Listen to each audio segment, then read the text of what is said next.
John Cena just won his 17th world title, but it came with lots of controversies, questions, and other big fan concerns. So we'll get into what's being said amongst the fans here. First thing to note starts with the entrances between the two competitors for the main event of Night 2, because the differences in their entrances tells an entire story itself. It was John Cena's final time ever walking down that WrestleMania ramp, and you would think he would get some special send-off grand entrance, but that's not what happened, and it's not what he wanted either.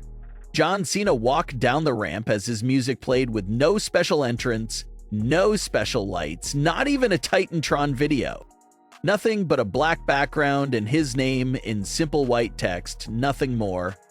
Cena's extreme bare-bones entrance goes back to what he said several weeks ago of not wanting to reward the fans with anything special at all. The fans were expecting some special entrance for John Cena, but instead they get nothing but black backgrounds and white text. That's John Cena doing what he said he was going to do, of sticking it to the fans and giving them absolutely nothing because he feels like that's what they truly deserve. Now you look at Cody's entrance on the other hand, and it's the exact opposite story. Cody had professional bikers doing tricks, multiple rounds of pyro, he's coming up from the ground, and he got his own Iron Man sort of helmet. A full special entrance that's meant to cater to the fans and give them that big grand WrestleMania entrance that they were all expecting. So right off the bat, we see that big difference in the two characters. John Cena's going out there with only his name in white simple text, showing everyone that he doesn't need anything special and refuses to please the fans in any way. While Cody is out there trying to put on a big show with his entrance.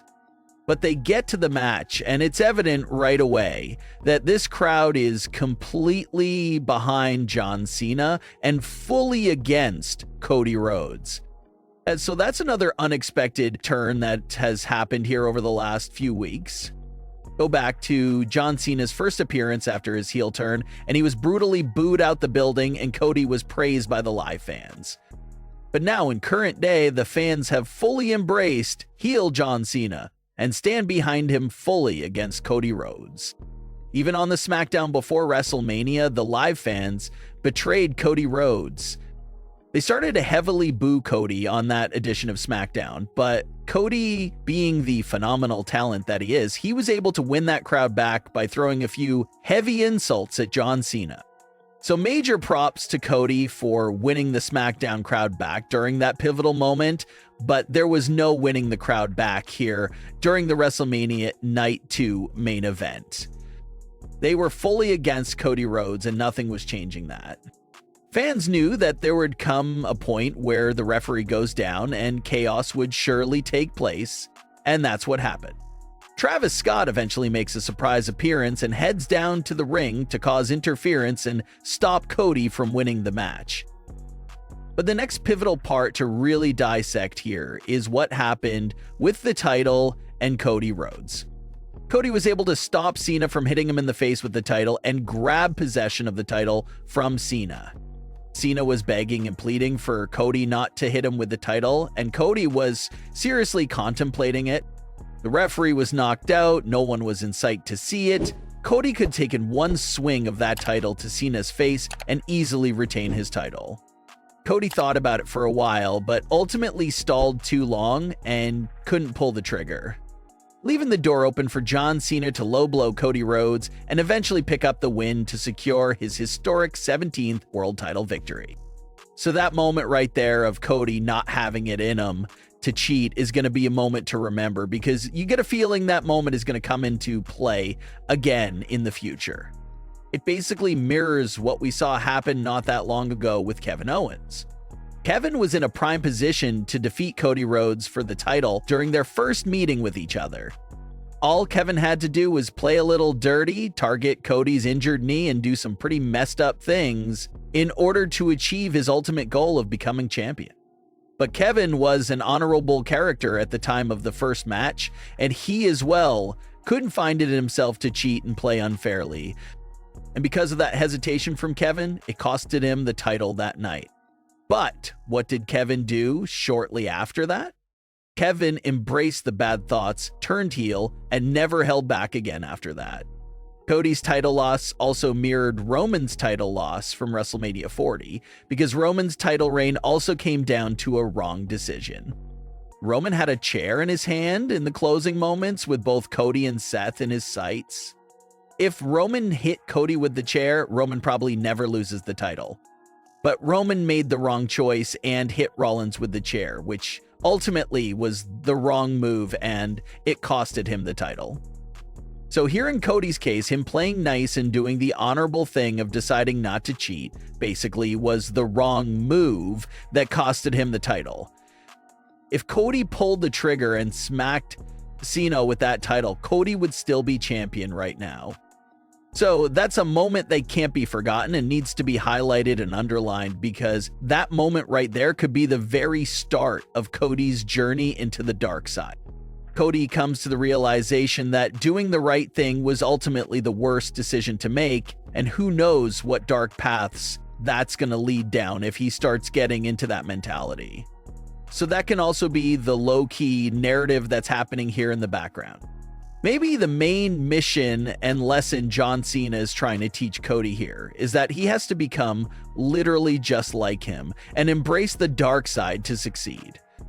No more fancy entrances, no more catering to the fans. Just follow in Cena's recent footsteps and embrace those dark feelings, such as the one of wanting to hit Cena with the title. So Cena's going down this whole path of being evil, and that's at the forefront of everything right now. But don't fall asleep on Cody's journey, because who knows if we'll be seeing a heel version of Cody Rhodes by the end of this year. In order to beat this version of John Cena, Cody Rhodes has to match his same energy and play dirty. All that stuff about being honorable is only going to keep getting him beat. The other big massive complaints about this main event match included the fans judging it for not being a 5-star match, and lots of disappointment regarding The Rock no-showing the event as well. A lot of fans are complaining that it's bad writing for The Rock to be introduced at Elimination Chamber as being the main mastermind behind the heel turn from John Cena, but then have him nowhere to be seen for the big WrestleMania main event itself. Instead of The Rock getting involved in this matchup, the only run-in came from Travis Scott. So fans are complaining about the lackluster match and anticlimactic finish of only including interference from Travis Scott.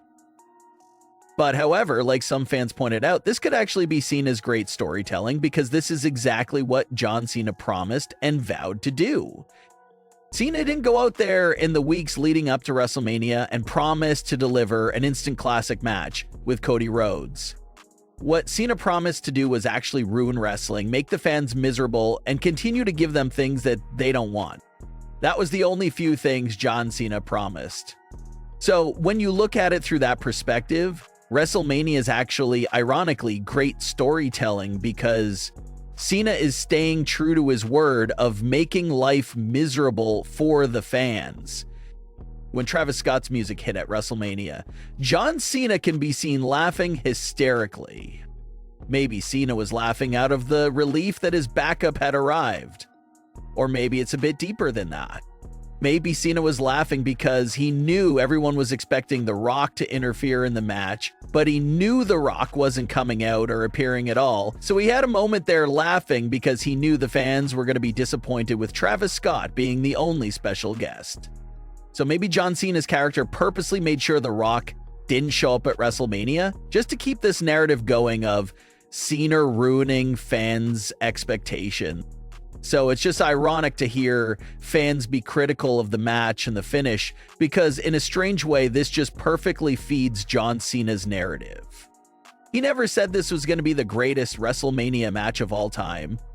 Only thing he said was that he was going to ruin pro wrestling forever and win the title. So if that's Cena's mission and the reception the match at WrestleMania was negative, in a strange and crazy way, John Cena is living up to his promise and staying true to his word. Either way, John Cena's 17th world title is here, and it should be a crazy run for the foreseeable future. But what are your thoughts on today's stories?